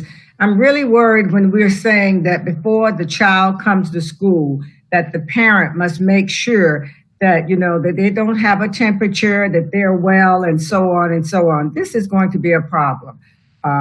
And I know we don't have enough folks maybe to do a temperature check for everybody, but we're going to have to find a way that we're going to check on these children where there may not be anybody at home when that child leaves for school. They may not even have a thermometer. So I'm still worried about how that's going to work when the children just get to school and no one has had the ability to check on them. And they want to come to school. So many times they will come in there and they could be sick. So what are we going to do about that? We should have some kind of alternative for those that may come in and never had their temperature taken. It could be a whole lot of kids that may have to go to this safe room that you're talking about. How is that going to work? Mr. Oswald. Yeah, so again, one would be first notification and educate the community about the importance of self-checking, and where that doesn't happen. And if it's a teacher or another adult or another student notice that someone has symptoms, they would go to the school nurse. The school nurse would do that assessment. And from that point, make the determination if the child needs to go home and has those symptoms and cannot stay in school, they would go to an isolation room. And our principals are establishing these isolation rooms on every campus until the parent or guardian picks the child up.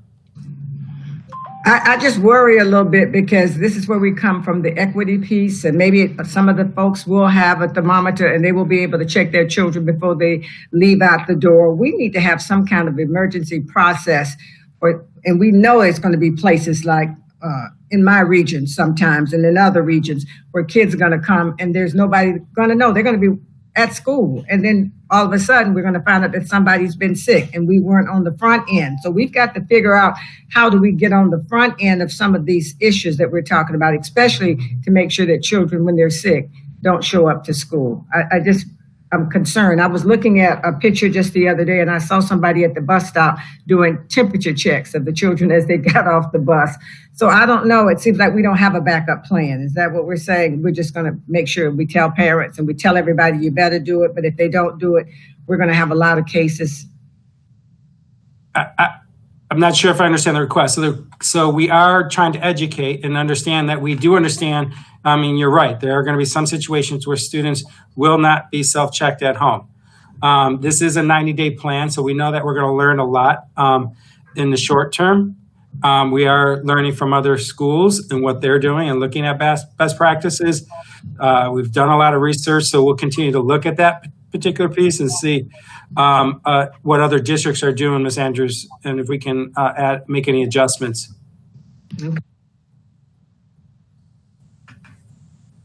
Again, Mrs. Whitfield, I'm sorry, Mr. Oswald, Mrs. Whitfield, your hand up. I have just a couple of questions that I think might kind of fit in here. One thing that parents have expressed to me is a concern that they are not allowed to kind of come and go from school, but I believe that we're allowing that to happen. If a parent wants to come one day and changes their mind and then decides they don't want to come the next day, they're not feeling comfortable, that we're allowing that, right? So we are allowing flexibility for parents to change choices. As far as Dr. Fennoy has been clear about that, we would just put some parameters. Obviously, many people making a day-to-day change puts a strain on administration as far as their master board, if it's classrooms, depending on the configuration for social distancing that's been established for each school. So we will work on protocols around that piece. Okay, great. And I'm really sorry. I still am without power here, so I'm kind of working it as a limitation. But in this document, did we have a specification in there around chorus that you didn't have to wear a mask for chorus? Is that true, or am I reading that from some other document that I read? That is correct. So there is a section, and again, as things change quickly. I had a conversation with Dr. Robinson regarding this particular section. I think she's going to offer some potential changes to this to work on some protocols. The school district team in the curriculum department have been researching with a number of the different affiliations that we are associated with and are working on training for a number of our elective teachers in particular, where wearing masks may or may not work. Actually, the wearing of masks is recommended even when singing with 6 feet and done outside.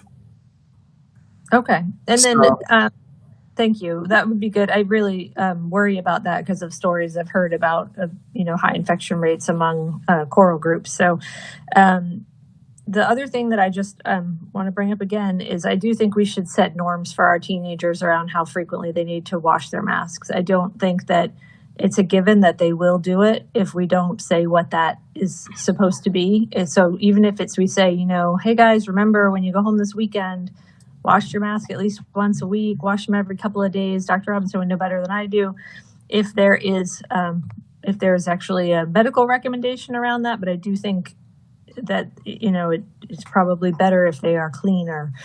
So just something that I think we should somehow set a norm or an expectation. Yeah, absolutely. All the research and all the documents we've been looking at, the Harvard, when it was alluded to earlier, CDC talks about training students, staff, everyone about not only washing, but how to wear them, appropriate use. So yes, absolutely. Those would be protocols put in place. If I go back and finish? Oh. Yeah, please.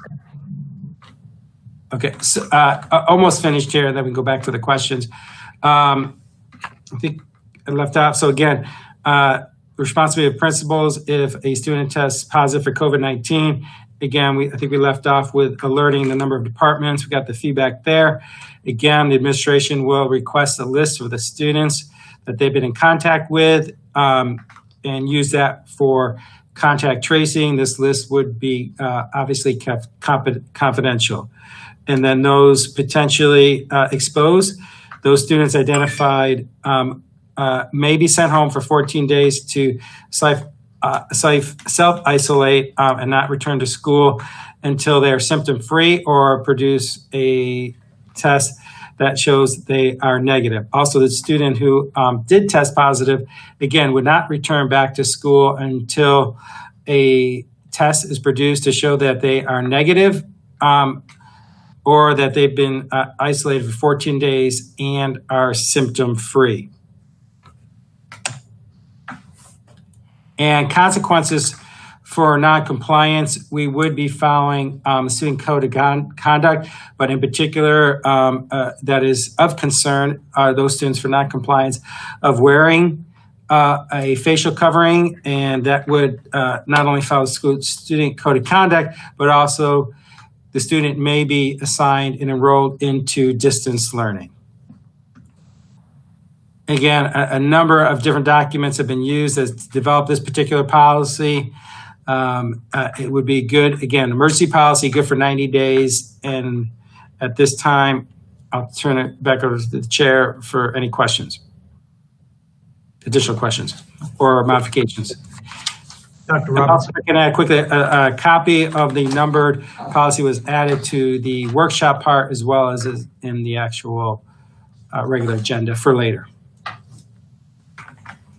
Go ahead, Dr. Robinson, then Ms. Brew. Okay, thank you. So I'm going to kind of go through as I did before. So the first thing is, and somebody said this earlier, but I want to reiterate the need, and I don't know that it belongs here, but the need to really have an education campaign about COVID-19 for parents, students, and staff, which it also includes why are these recommendations are in place, right? So anyway, moving forward. So line 21, it names the symptoms of COVID-19. It says severe headache, but I don't see anywhere where severe is included. And so I would ask that we remove severe. Then the same deal with the 3-layer mask here. Then line 55, it says at this time, based on guidance from health authorities, net, gaiters, open chin, triangle bandanas, mesh materials, or holes of any kind are not acceptable. So I think we probably would imagine that valves will be included with holes, but I think we need to specify it. So I would include valves. And then, okay, as Ms. Whitfield already mentioned, chorus is dangerous and woodwind instruments are dangerous. And so I, as I understand from talking to Mr. Oswald, that this is maybe the recommendations for how that is managed end up in this yet to be named document that will evolve as more information becomes available. Then line, 75? So this is about students be placed in distance learning if testing positive for COVID-19. Students exposed to COVID-19 may be assigned to distance learning. So if a student is exposed to COVID-19, they shall be assigned to distance learning until the other criteria are met. So I would suggest that line 75 change may to shall. And then lines 90 to 93, this is kind of a similar as the previous conversation. And so the latest CDC guidelines dated August 16th use resolution of fever for 24 hours and 10 days after symptom onset or positive test. Dr. Robinson, hold on one second. Ms. Brill, want to interject something with you. Thank you. I just wanted, Dr. Robinson, to interject where you were talking about line 75. I actually had a robust conversation with staff regarding that paragraph. So I just want to check, what they explained to me was the difference, and I want to ask you as a professional, as a medical professional, your opinion. They said that for students exposed firsthand to COVID-19, we could change it to will or shall be assigned to distance learning, but then later on, and I can tell you where the wording would be, if they're exposed to secondhand, if it's secondhand exposure, like their parent was exposed, let's say, and they're home with their parent, do you see a difference there, or do you want to keep the secondhand and firsthand exposure, Dr. Robinson, the same? You follow me? Making that? This is great. Like, I've never heard of secondhand exposure to COVID-19. So, okay. So this contemplates then that, that I have COVID-19 and my son comes over, so I expose him. So now his son is secondhand exposed. Is that what you're saying? Well, what they explained to me is if, let's say, a child's parent is exposed, and they come home and they're now in quarantine, and they're living with that parent. Yeah. So they're getting, we don't know if the parent has COVID at that point, but it's secondhand exposure. Do we automatically move that child to distance learning at that point? Or do we differentiate between it? I agree with you. I wanted us to say that if a student was, that students that were exposed shall be or will be, moved to distance learning. I was all for that. But the pushback I got was there's a difference between firsthand exposure and secondhand exposure. So if we want to talk about firsthand and secondhand exposure, then we need to say that.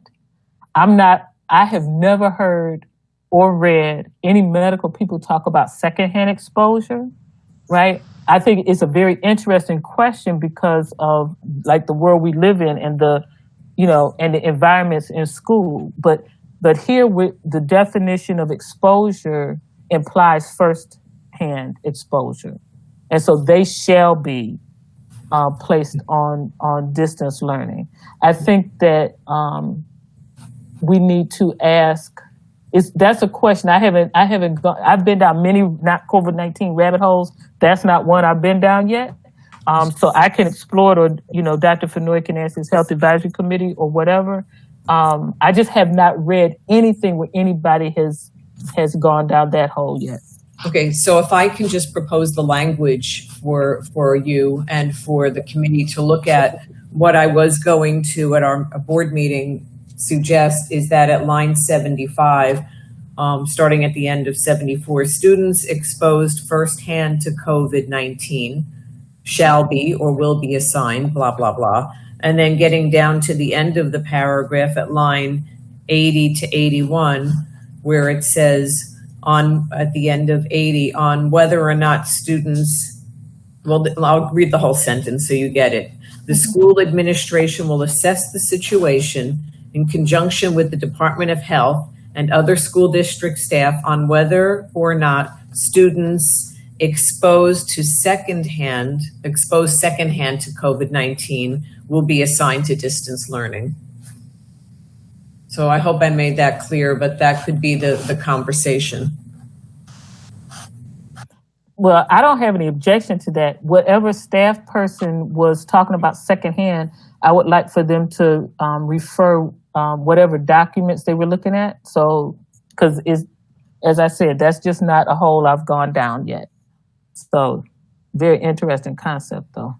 So if I may jump in, the conversation we had with Ms. Brill, I don't know if Ms. Pincus is on as well, was regarding if basically an unverified exposure. So a kid comes to what Ms. Brill was saying. Someone comes to school and says, somebody in my household has COVID-19, or someone at their work, but it's unverified. And obviously school administration cannot police that. So this is a situation where, depending on what the situation, they may or may not be placed into distance learning. And just for a point of clarification, Ms. Brill, you were saying that after what you stated regarding secondhand, that they will be placed in, or maybe? No, that at the end of that line is saying that it's the Department of Health, district staff, other people are going to make that determination. And the verbiage that Ms. Pincus gave me was secondhand rather than unverified exposure. This is what you. Thank you. Let me push back a little bit on this secondhand exposure idea. If we decide to go down that particular rabbit hole using Dr. Robinson's wording, then we're going to lose a lot of employees who will come to us saying that they were around somebody who may have possibly had it, and so now we're quarantining them as well. And I want everyone to be safe. I do, but I do think that there may be extremes that we're going down that worry me. I don't want to create another issue here where there might not be one. Ms. Brill. Mrs. Whitfield, I think you're misconstruing what we're talking about. We're not talking about employees with secondhand exposure. This is just for students and whether the student goes to distance learning. Yeah, but my issue is that if it's good for the student, why wouldn't it be good for the employee? I'm kind of stepping it back here a second. I can understand why you're saying this for the students, but it would then be expanded to the teachers. I would have the same argument if I was a teacher. If it's good for the student to be in distance learning, then why can't I stay home too? So I'm really cautioning that this is not, we don't want to go so big here. I'm just very concerned. General Counsel. I was going to ask Ms. Pincus to weigh in since she was part of this conversation. She unfortunately is on a personal leave day and not available, but I can have Ms. Carmona discuss if you wish. It's not really a strong legal issue. I think it was just part of conversation that occurred. And if you'd like to have some more discussion about that from the perspective of our team, I can do that. If not, it's up to you. Ms. Brill. Well, this is this policy in development right now, or is this going to be adopted? It's in development. No, this is the emergency policy, General. Excuse me. Sorry, this is the emergency. So then as a follow-up, I would say let's leave that conversation on the side about secondhand and go with Dr. Robinson's recommendation of shall, which is what I wanted in the first place before I got the pushback. So I'm with Dr. Robinson on her suggestion, her previous suggestion, and then later on, if we need to modify the policy, we can do so at that time. Mrs. Andrews. Yeah, and that's exactly where I was going, Ms. Brill, because when we look at all these pieces, this is one that's going to be approved this afternoon. We don't want to start eliminating our children and having them to go into distance learning. Even with this that we will approve today, we're going to have to come up with some mechanisms so that we can train the families through by way of maybe some sessions, Google Meets or Zoom meetings or whatever, and work with the community so that they will understand this. It's easy to kind of put this and say, this is the policy. Guess what? It's online. It's on our website, and we need to know it. Children will be impacted if the adults don't understand what's going on. So we really don't want to expand nothing. We don't want to try to keep kids from going to school if their families want them to go to school.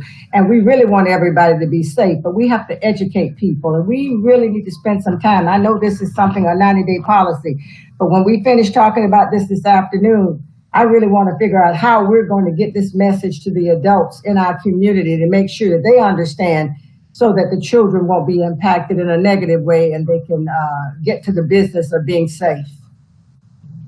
Mrs. McQuinn. There we go. So with all of this discussion, and if we go to shall, so then on line 78, it looks like to 80, we eliminate that last sentence. The school administration will assess the situation. They don't have to do that, right? Because I don't know how they do it in the first place. That is correct. That is correct. Okay. That would just come right out. Yes. Okay. I like it. Any other questions? You have Dr. Robinson.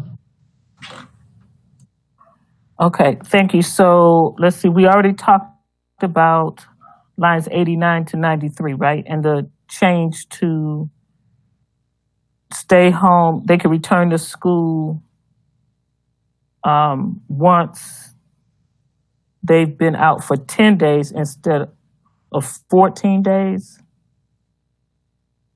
and the negative test, right? Is okay, I think I said that already.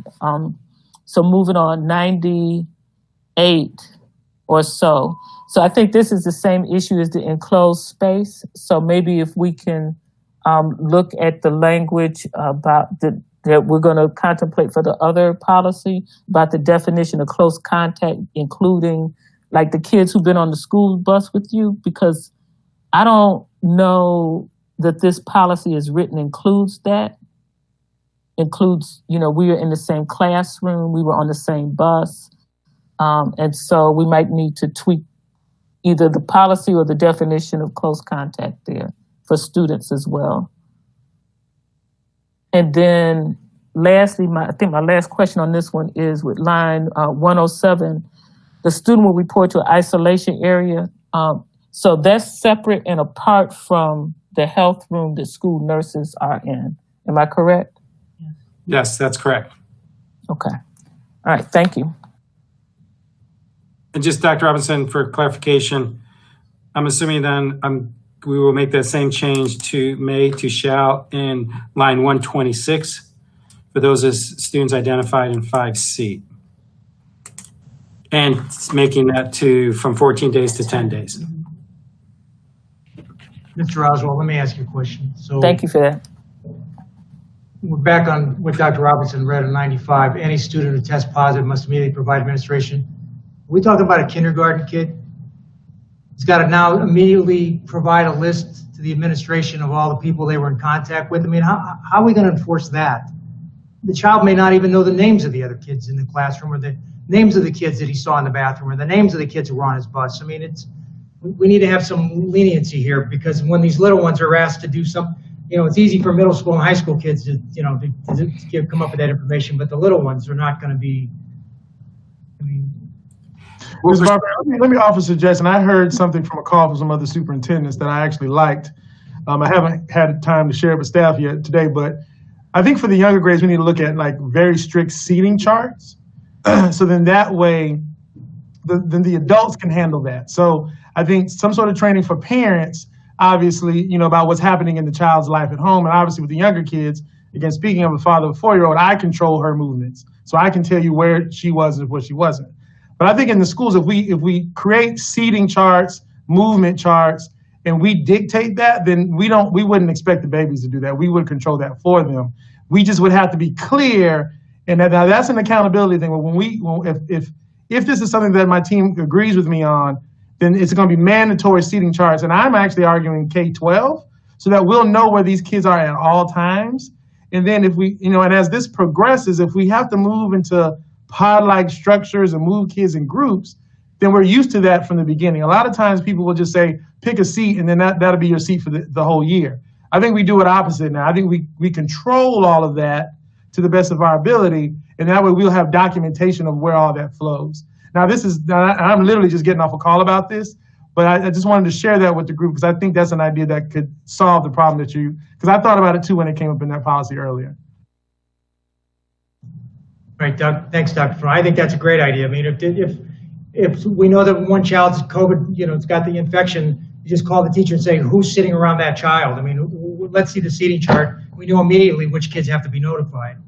Sure. Yeah. So we will explore that further. I think that'll be, because the beautiful part of the board pushing our date back, we can now go study what other people are doing. And so that's one that popped up, is having seating charts help you do your own form of control and contact tracing within your own space. And before we get 100 phone calls from high school kids that say, listen, I don't want, maybe your first sentence where they go in and they pick their seat for the year so they can sit wherever they want with their friends. And that's the seating chart that is documented at that point, so that the teacher doesn't put two kids that hate each other sitting next to each other. Well, what we'll do is we'll make that an expectation, and we'll let them figure that part out. But I agree with you. All right, great. Mrs. Whitfield. Dr. Fenoy, does it sound like you're maybe reconsidering the idea of assigning seats on buses too? Or is that still something you don't think could happen? No, so what we're going to be piloting is a registration process, so we even know who's on the bus. So let me be clear. I think we're going to be able to do that. Like, this is all brand new, so I'm trying to under-promise and over-deliver, but we have developed a registration process that might be able to help us with that. The other thing about buses, and obviously thanks to this board, I know a lot about this subject, is that the part of it, the challenge is who shows up at the bus. So we don't really control that. And so as we keep moving through this, I think we'll become more consistent. Because I think the other part of this is, especially with the older children, the bus driver is looking forward and driving. It's very hard to discipline a bunch of people when you're driving the bus And I don't want to get any bus drivers in trouble for turning around, and no, they need to do their job. So I think there's some more to work through to that on that, but we are moving forward with a registration process. All right, any other questions from the board? Superintendent, do you have anything else for this workshop? No, sir, I just appreciate all the feedback. That gives us a lot. As a matter of fact, the team's been making adjustments as you guys have been speaking. So thank you so much, and looking forward to the next meeting. Yeah, they've done a great job, so thank you to your whole staff for that. So board members, we have a time certain meeting that starts at 5 o'clock. So once we adjourn this meeting, Ms. Brill's going to make that motion. We're going to listen to her this time. We'll come back at 5 o'clock. Ms. Brill made a motion to adjourn, seconded by Mrs. Andrews. All in favor? Opposed? Motion carries. You opposed, Dr. Robinson? You have something you want to? Okay. Meeting is adjourned. We'll come back here at 5 o'clock.